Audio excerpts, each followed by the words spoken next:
নিলামে চেন্নাই সুপার কিংসের সঙ্গে লড়াই করে 9,20,00,000 রুপিতে বাংলাদেশি মুদ্রায় যা প্রায় 12,68,00,000 টাকায় দলে ভিড়িয়েছিল। মুস্তাফিজকে দলে ভিড়িয়েছিল কলকাতা।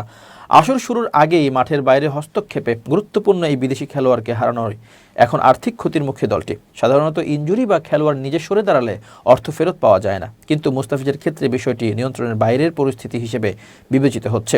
নিয়ম বলছে ফ্র্যাঞ্চাইজি নিজে থেকে সংশ্লিষ্ট ক্রিকেটারকে ছেঁটে ফেলেনি।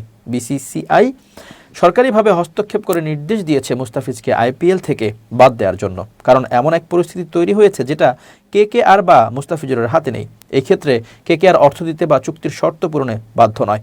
মুস্তাফিজের জন্য খরচ করা অর্থ কি অন্য প্লেয়ারকে দলে নেয়ার ক্ষেত্রে ব্যবহার করতে পারবে কিনা কেকেআর, তা নিয়ে অবশ্য যথেষ্ট সংশয় রয়েছে, কারণ একবার লক হয়ে যাওয়া অর্থ রিফান্ড হওয়ার নিয়ম সেরকম স্পষ্টভাবে নেই।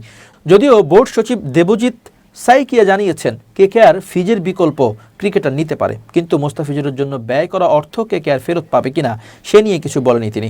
অন্যদিকে বিসিসিআই বা কেকেআরের কাছে ক্ষতিপূরণ দাবি করার প্রস্তাবও বা রাস্তাও খোলা থাকছে মুস্তাফিজুরের কাছে। তিনি যদি ক্ষতিপূরণ দাবি করেন, সেই অর্থ কে মেটাবে সে নিয়েও কোনো সুস্পষ্ট নির্দেশনা নেই। আর্থিক ক্ষতি কাটিয়ে উঠলেও মাঠের ক্ষতিপূরণ করা কলকাতার জন্য কঠিন হয়ে দাঁড়াবে। ডেথ ওভার স্পেশালিস্ট এবং কাটার মাস্টার হিসেবে মুস্তাফিজুরের সমমানের বোলার এই মুহূর্তে খুঁজে পাওয়া কেকেআরের জন্য বড় চ্যালেঞ্জ।